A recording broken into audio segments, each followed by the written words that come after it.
Welcome to the Journey 2020. Like always, coming off the weekend, happy to be here with you on a Monday evening. I'm Charles Morris. This is the Journey 2020, where we've been coming to you since 2013. Wow, that's been a while. Oh, okay. Originally started with my co-host, who came up with the idea and the concept of the Journey 2020, and that is Dr. John Robertson. He is the clinical psychologist here in the area. Been here working clinically for a very long time. He introduced me to a gentleman by the name of, I'm sorry, Charles English introduced me to Dr. Robinson. Dr. English, he died a few years ago, and he was another clinical psychologist here. They worked together and did a lot of great things here in the area and in the community, and worked with me on a lot of my youth summits and some of the things that I have been doing over a period of time. So today is again, like last week, we're plugging what's coming up this coming weekend, August 16th. And we're talking about the youth summit, and that we started back in 2001, and we're still going strong with the youth summit. It started, and it still is called the What's My Anti-Drug Youth Summit, which was the idea and the concept by a man by the name of Bob Pickerel. And Mr. Pickerel was assigned the duty of dealing with and combat some of the drug issues and problems with alcohol, tobacco, and drugs. And at the time, I'm working with Orange County, and so we worked together to start this. And after he left, because he retired, I also stopped working with Orange County back in 2005. But we have continued with the Youth Summit, and I think this is a very important one because I want to show you the actual flyer that here. It is called Preventing Violence, Policing the Community. And so we're trying to come together and to do what we can to combat some of the issues and problems of the community, law enforcement, the whole idea and the reality of what has been going on, and what I will always say um, will be going on, and it's not going to change whatsoever. Okay? So I will say this: it is not going to change. It is not going to change. So we have to do a better job of communicating on how to survive a stop. And so and to help us with that, there's nobody better than talking to somebody who, police officer, and a gentleman that has been, I would say, a regular on the Journey 2020, and I always talk about his book, and that is A Shattered Dream. And he has talked with us on numerous occasions about different things, and him being a police officer in Detroit City, Detroit City, the home of the Pistons, the home of the Lions, but Detroit. So we're going to bring on James Edwards Crawford. How you doing, Mr. Crawford? I'm doing pretty good. How are you doing, Charles? I'm doing okay. Listen,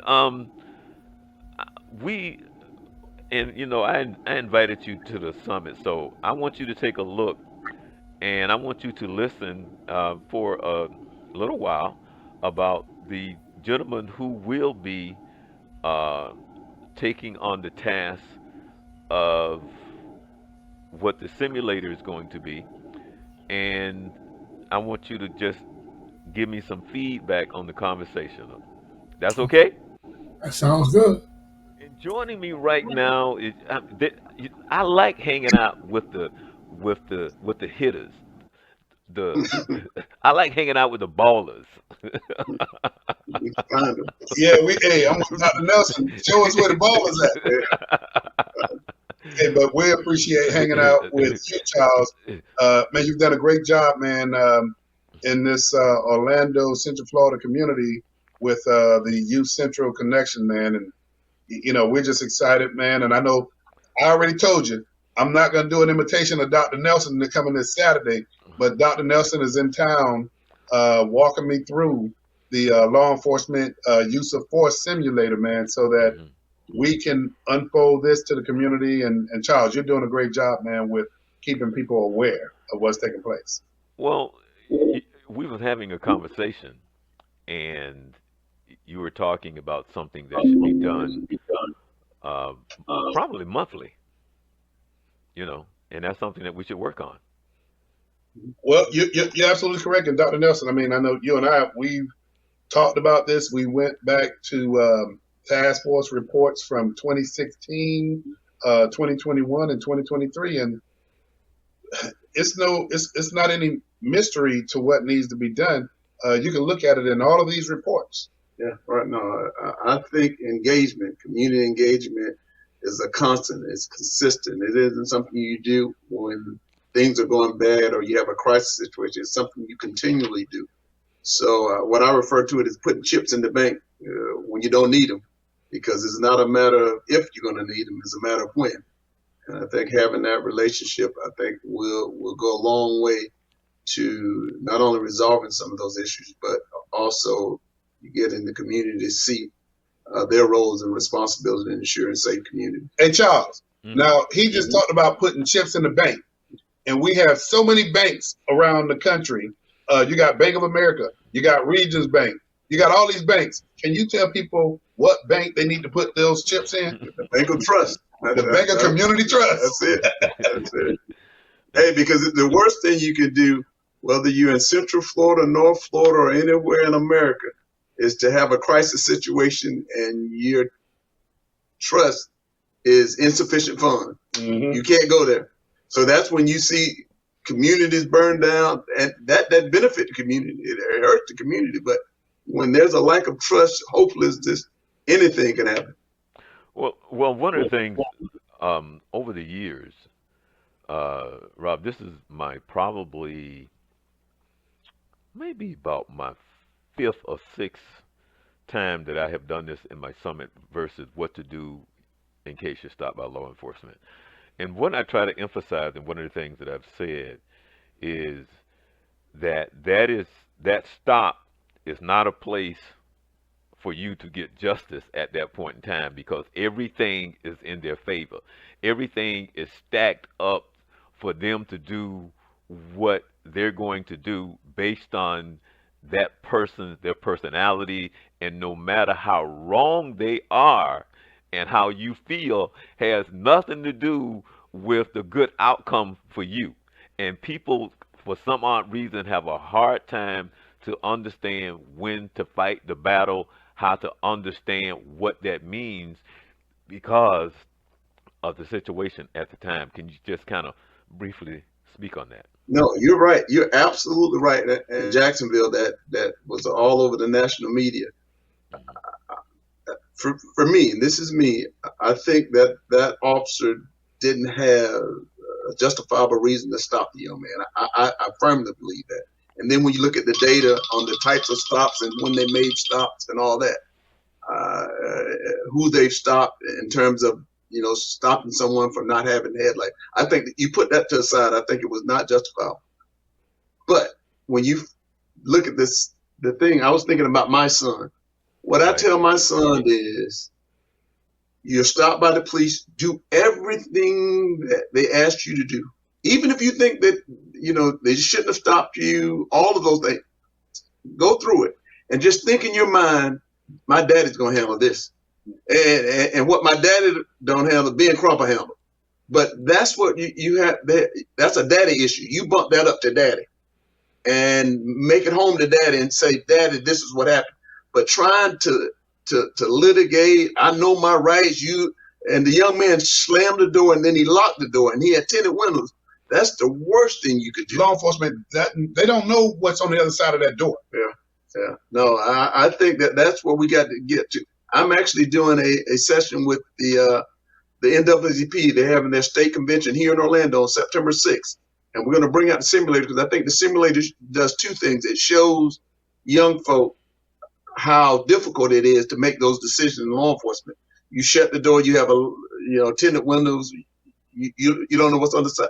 but it also shows them how the officers should respond to them. So I think it's twofold. I think that law enforcement could be wrong on those stops, but you take that wrong to daddy. You just put ching ching in your head. He's wrong. He's violating. I'm taking this to daddy. And that's the way we have, as opposed to doing the things that allows things to escalate even further. Yeah, and you're absolutely right. Hey, Charles, one of the things that you and I had a conversation, and Dr. Nelson and I, we've been having this conversation for years. Look, law enforcement, public works, whatever organized organization, whether it's in the public sector side or the private sector side, on a year-round basis, they're engaging their workforce with trainings, updates, policy initiatives. The only area that's not getting what I would call public safety updates on a regular basis is communities. We go when a crisis has happened to start talking about these things, but if there's a regular and ongoing update, especially for young people, saying, how do you respond to a stop? A lot of times, come on, let's admit it, that's a stressful situation. And a lot of these young people, and I call some of them old fools like myself, that you may not really fully know and understand how to respond. But the simple response is follow those instructions. And as Dr. Nelson just mentioned, if you feel that you're being mistreated, there's another process that you can go through. But like Reverend Pastor Richard King says, hey, look, surviving the stop is all that matters when you're on the side of the road. Right. Because they're afraid. In some cases, the law enforcement are afraid too. Mm-hmm. So they come into situation because if you look at everything in terms of the total picture, we, and I'm talking we specifically, Black community, call police more than any other, at a higher rate than any other group. We call it.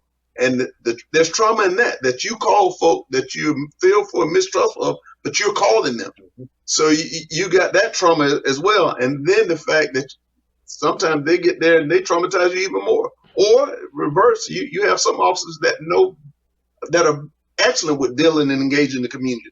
Then you have others that are not. We have to be prepared to deal with either. Well, one of the things, again, back to what we're talking about, and I've said this, there's this thing that I watch, and I don't know if you're familiar with it, but auditors that they call, that audit the law enforcement, around the country. And they go and they see how they handle stuff, blah, blah, blah, the abiding by the Constitution, so on and so forth. There's a whole bunch of them. But what I've learned, and then what you find out, is that law enforcement gets sued all the time. It's like a regular thing. They get sued. And so our minds, we don't understand that stop at that moment, because when the wrong is being done and then somebody's dead, they talk about a paycheck. Well, that's not doing you any good, because now you're dead. And then the thing of it is that when you see it, it's like, well, this happens all the time. Whether or not you want to say, well, they don't have to pay for it, it's almost like they got money aside for what they do and how they do it, and it's not going to change. And so when they don't understand is that, yeah, somebody going to get paid, but somebody is going to die. So you got to understand what that means. And it happens, and then we act like when it happens, certain things are going to change. And I just don't believe that's so. I just think things are aligned for us to educate ourselves on how to survive the stop. That's absolutely right. And I think most time it's the incident where everything escalates. So for us, surviving the stops mean do what they ask you to do. Whatever commands they give you on the street, you do them. And then you don't have to die. You don't have to you go back. They violate your civil rights. That's what civil rights attorneys are for. That's what they've been. So no one died, but at the same time, they have to pay for their wrongdoing. Whether through suspension, whether through a lawsuit, we have to get to the point where we're not dying. Now, when you look at it, there are more white people killed by police than black. But understanding proportionality to that, there are a lot fewer black folk. So black males are 3-4 times more likely to be killed by the police unarmed. But there are more white folk that are killed by the police. Both of those things are true. We want to get to the point where we do what we're supposed to do, and then we live to be able to say that person violated my civil rights, and therefore, Ben Crump said this is the amount of money that's going to cost. But that person is still alive. Charles, so you see why my good friend is among the national experts around the country when it comes to community and law enforcement engagement. But something else that I've learned through this journey as well, Charles, leadership matters in law enforcement. Seminole County Sheriff Dennis Lima, man, somebody who's on the cusp, the cutting edge when you talk about community engagement. I'm going to throw Orange County Sheriff Mina in that. Leadership makes the difference in your agency, but let's not discount this. You know, communities have to also be accountable for what's taking place in communities as well. When we see young or old pulled over and their response to a legal stop, when we see things get out of hand, we got to call it the same way we would call if it's a bad officer doing something inappropriate. We got to do that. Yeah, and what I see on both sides of that coin is defending the indefensible. Sometimes you'll see law enforcement trying to defend what everybody sees is wrong. I mean, it's bad. It's bad today, it's bad tomorrow. And on the flip side of that, you'll see in our community young men dying on the street. No one saw anything. I'm not getting involved with that. But if it's an officer that killed, then we're going to march, protest. Yeah. Wrong has to be wrong on both sides of that equation. No matter what. Now, what I do believe is that law enforcement have to be held to a higher standard. We can't give you the authority to take life or liberty and you violating our civil rights. You damn right. We need to go after them, march, protest, suit with everything.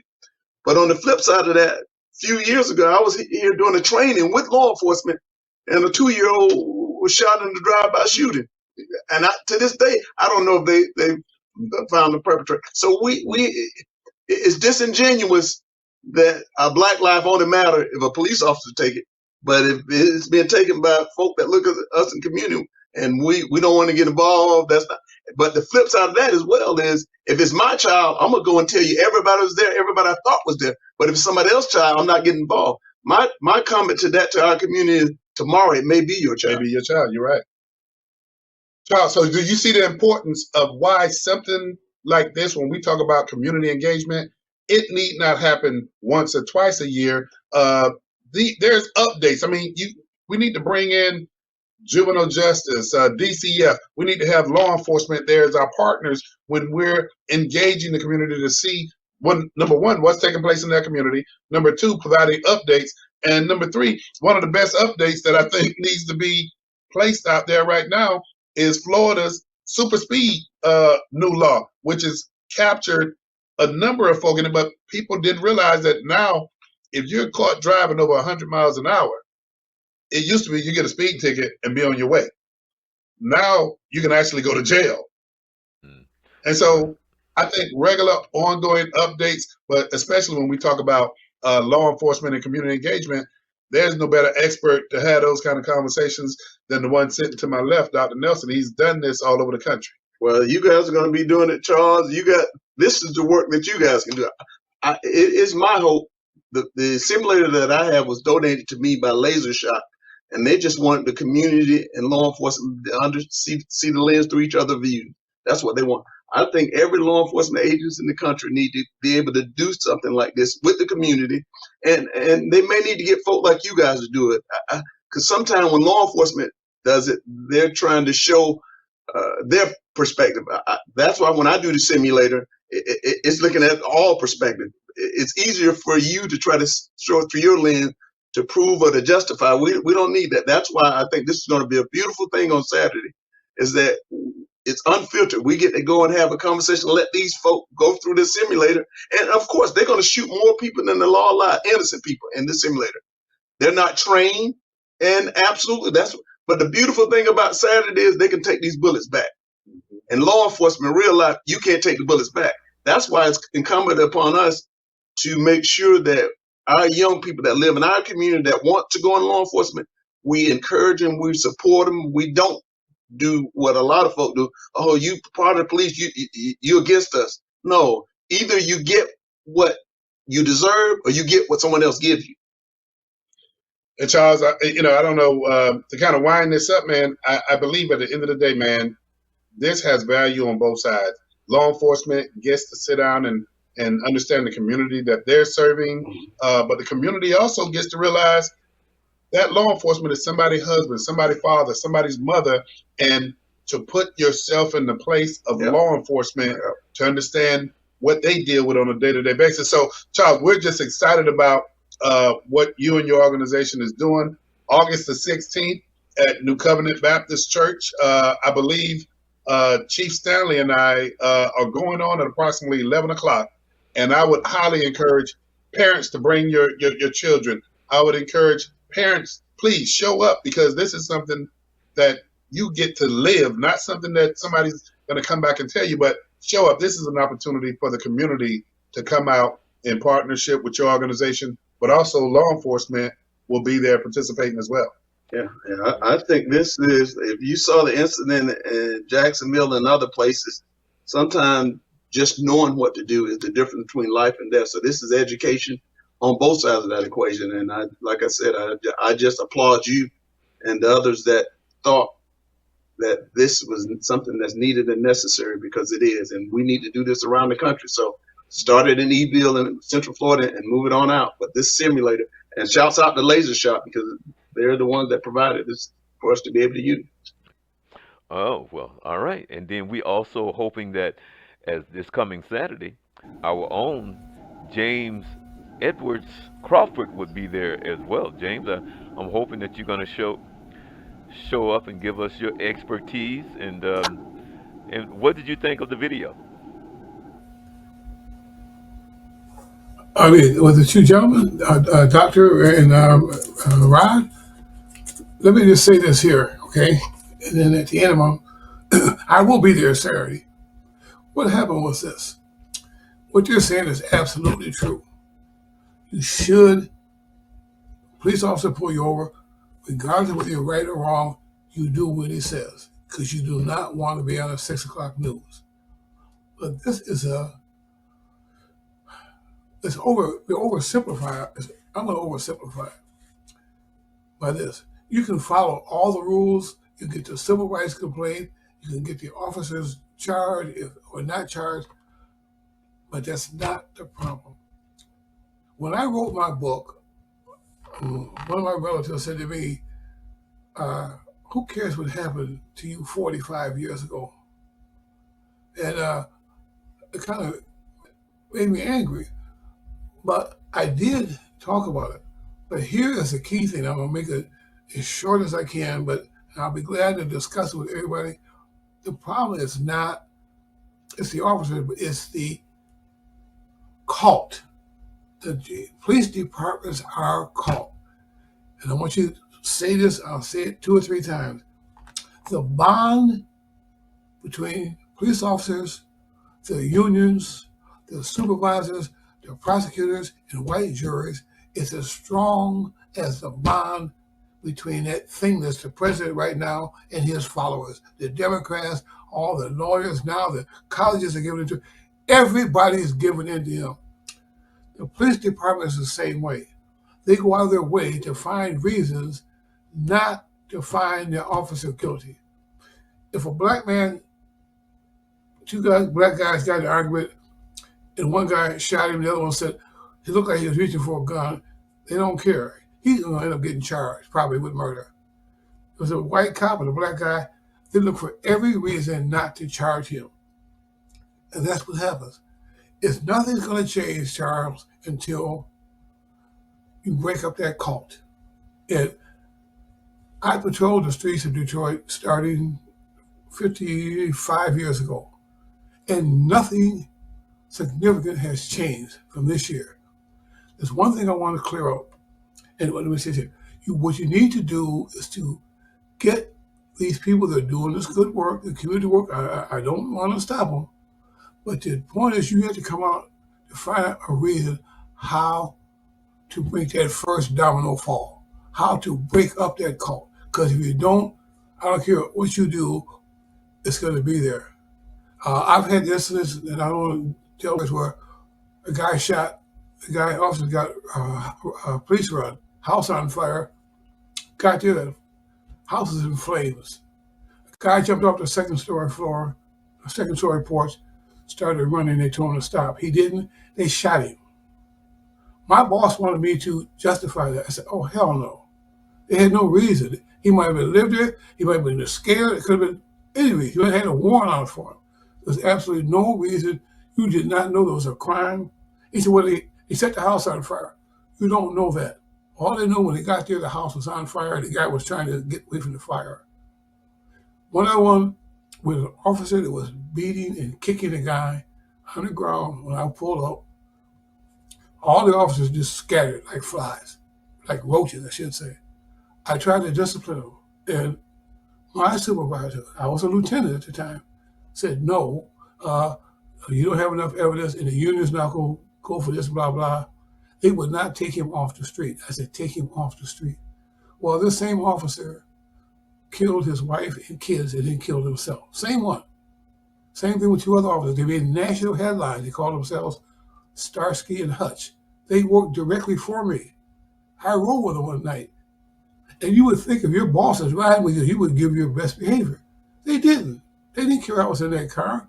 When I got back, I said, "Commander, take these guys out of this plain clothes and put them back in uniform." He said, "Hey, they're getting guns off the street. They're getting dope off the streets. I'm not going to do it. They're good cops." Well, they beat the guy to death with a flashlight, and he went to prison. That could have been, that's 4 deaths I can think of right now that could have been prevented. But there's this thing about we don't go against a fellow officer no matter what. As you know from the book, Charles, I paid dearly for that. It cost me career, it cost me promotions.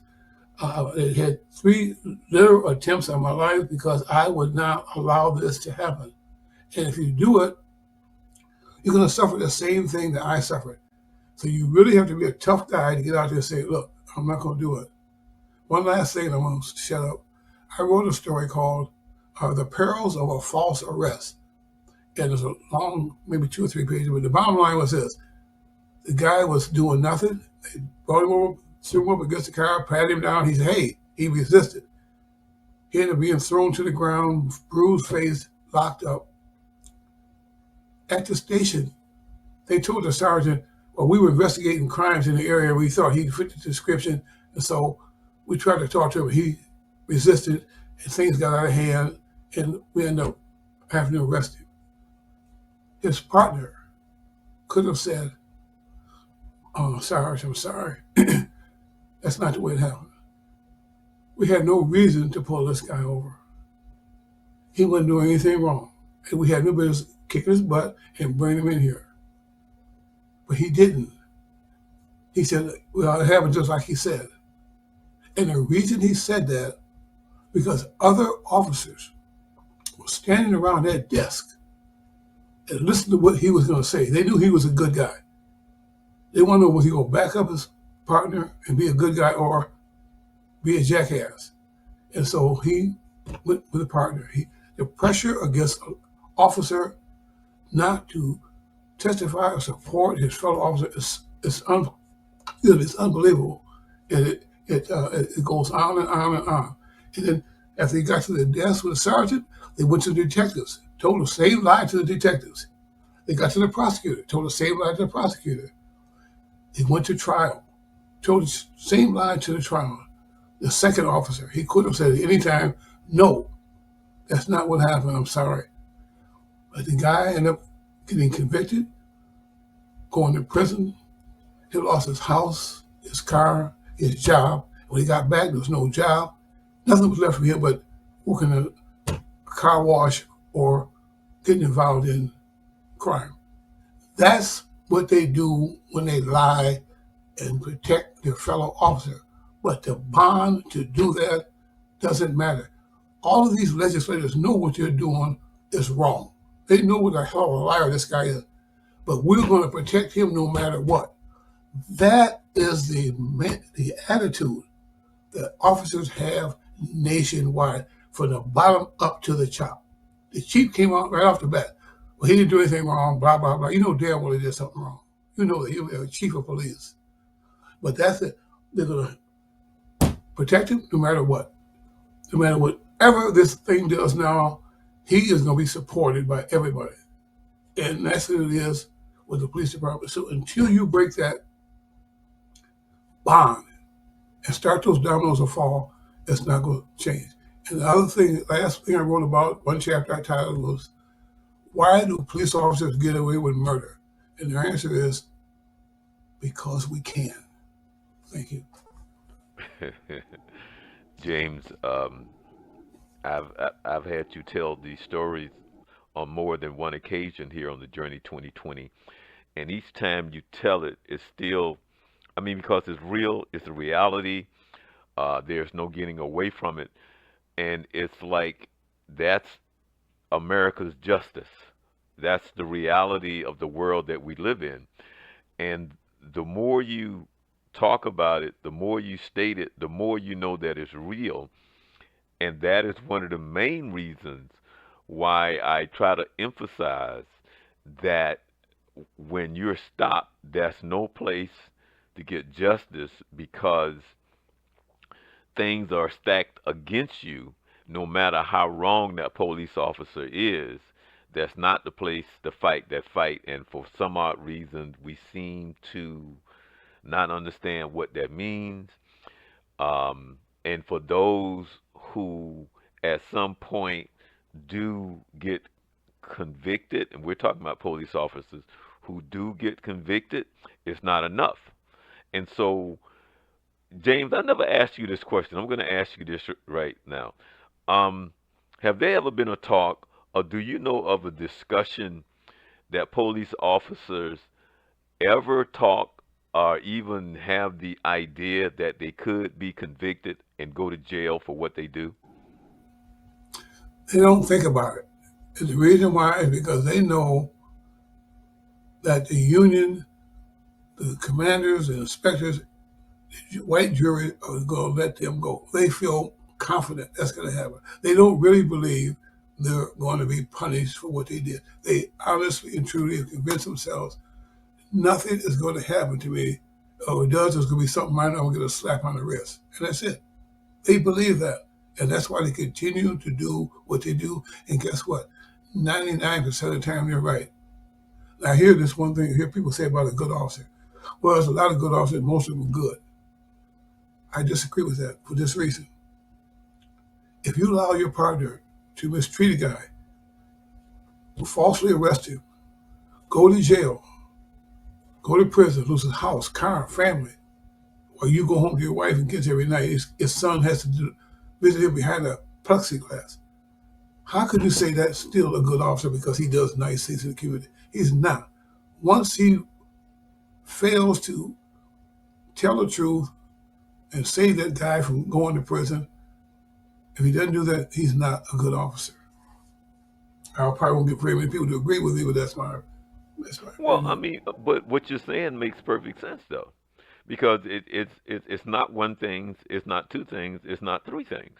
And then when you empower people and give them that kind of power, man, it takes on a great task because you have the power to take lives. And you said something to me that I never thought about, but you said it on the show, and I've repeated it because you said it a couple of years ago. Because when you said it, I thought about it, and now that I'm older and understand what it means when it comes to responsibility.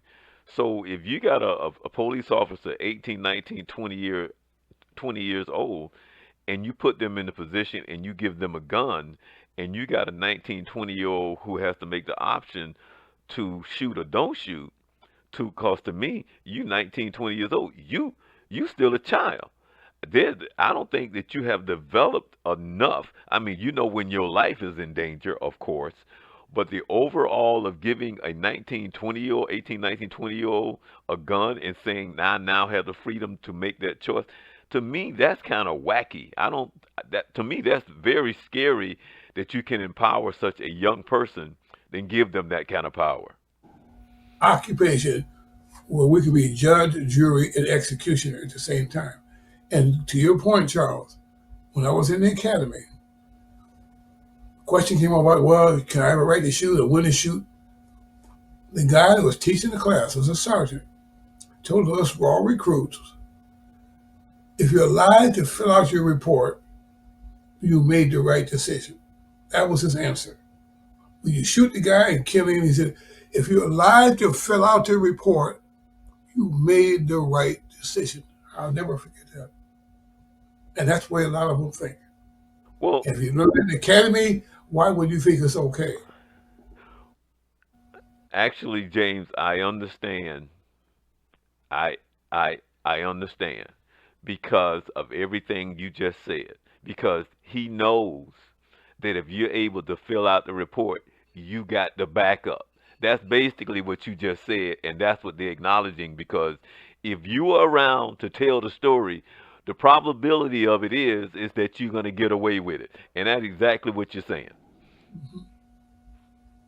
Mm, wow, that's all right. Well, I'm looking forward, and I hope that come Saturday that I'm going to ask um, um, Mr. Love to give you an opportunity to speak based on some of the things you just said, so you can repeat it, and so people can also hear your story. But more importantly, I think we still need to get the word out more so, about uh, your book, uh, because it's real, based on your your own testimony, your own life that you have lived. Because um, and you know what? I've never asked you this question before, but have you ever had a bad encounter with a stop as a civilian yourself? Have you ever had a bad encounter where you were stopped by law enforcement? Have you ever had a bad encounter? I had just one, and the guy pulled me over he told me, it's right, as soon as I moved to Orlando, first year I was here, first month I was here, I made a right turn. He pulled me over. I said, why did you pull me over? He said, you turned the corner too fast. And he and I got into an argument about how could you turn the corner too fast and blah, blah. I didn't interfere with nobody. I didn't cross the line. Well, you did. And from that day, it made me wonder, how was it going to be here in Florida? I lived in Michigan for the first 45 years of my life. And now I'm down here in Florida. This house going to be? And then the guy had one thing. Uh, I've had no personal encounters other than a traffic stop. I've had no officers that come to me and pull me over for something other than a traffic stop. I have been pulled over that many times. Um, I tried to set a record of going 50 years without a moving violation. I made 47. I think I was 5 over, and I was mad. I wanted that 50 years so bad. But only time I've been stopped is for traffic violations. Never for any. Uh, we think you're suspicious. You're driving so and so or whatever it is. You fit the description. It never once happened to me in my 80, 82 years. Oh, wow, wow.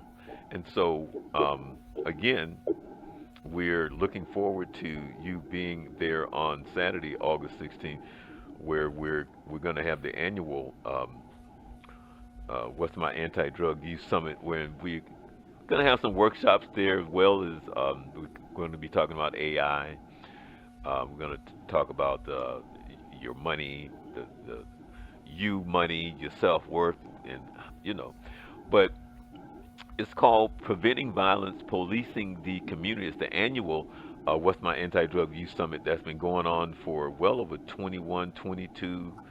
And it's funny because somewhere, and I'm going to see if I can find it real quick while I sit here and I talk to you.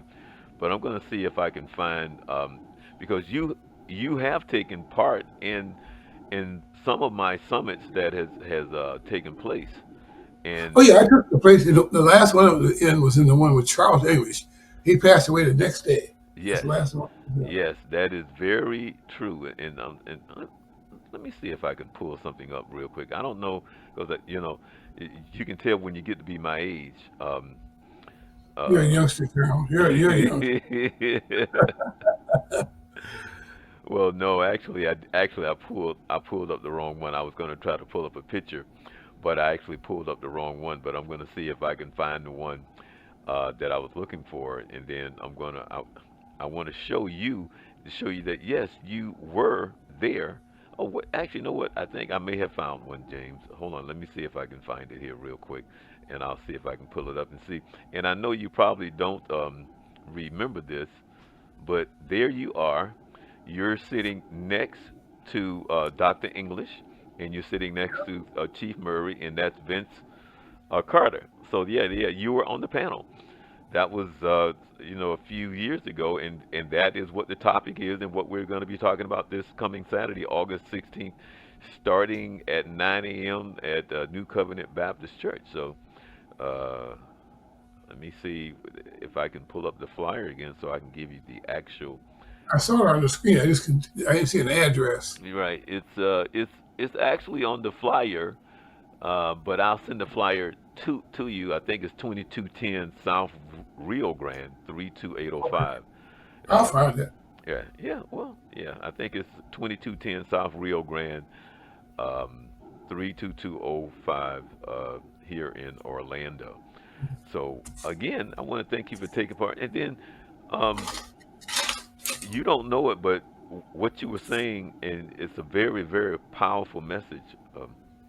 Uh, James. Very powerful, and fits right at home in the sense of why it's so important that people come out and take part in the summit. And hopefully people will get the chance to ask you some questions. Ask you some questions, and hopefully you'll get a chance to talk about your book, because I think the people may learn a lot about what's really going on and how you can help them, how you share your stories. So hopefully people will come out and take part in the event this coming Saturday. Okay. All right. I Uh, look forward to seeing you there. all right. Uh, Uh, All right. That is the one and the only James Edward Crawford out of the Motor City, Detroit, the home of the Pistons, the home of the Tigers, right? Right, right. The home of the Home Lions. of Four Tops. All right. With that being said, I'm Charles Morris. Everybody enjoy the rest of the week. Hope to see you this coming Saturday at the What's My Anti-Drug Use Summit. Enjoy the rest of the week. You be blessed.